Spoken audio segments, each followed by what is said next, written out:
بسم اللہ الرحمن الرحیم۔ کمیل بن زیاد رحمۃ اللہ علیہ فرماتے ہیں کہ ایک مرتبہ حضرت علی رضی اللہ تعالیٰ عنہ نے میرا ہاتھ پکڑا اور فرمایا، اے کمیل، یہ دل ایک برتن ہے، اس میں جو چاہے ڈال دو۔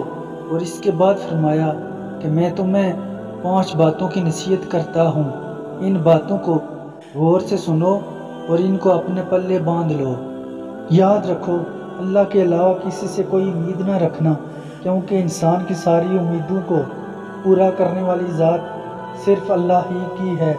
اللہ کے علاوہ کوئی ذات نہیں جو کہ تمہاری امیدوں کو پورا کر سکے۔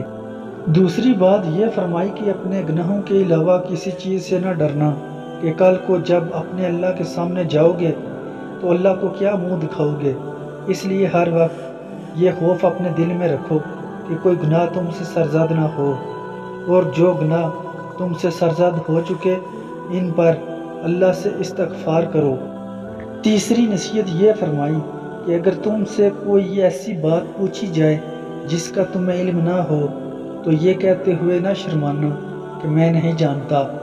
برعکس دوستو، آج ہمارا حال یہ ہے کہ بہت سے لوگ ایسے ہیں جو کہ ایک چیز کے بارے میں نہیں جانتے، پھر بھی تکے لگانا شروع کر دیتے ہیں۔ اسی طرح ایک دوسرے مقام پر امیر المومنین نے یہ بھی فرمایا کہ اس بات کا اقرار کر لینا کہ میں اس بارے میں نہیں جانتا، یہ بھی آدھا علم ہے۔ چوتھی بات یہ کہ جس بات کا تمہیں علم نہ ہو تو اس کے بارے میں علم حاصل کرنے کی کوشش کرو اور اس کے بارے میں علم حاصل کرو۔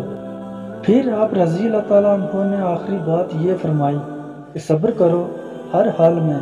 صبر کرنا انسان کے لیے بہتر ہے اور صبر ایمان کا حصہ ہے، بلکہ یہاں تک فرمایا کہ صبر کا مقام ایمان میں اس طرح سے ہے جیسے کہ بدن میں سر کا مقام ہے۔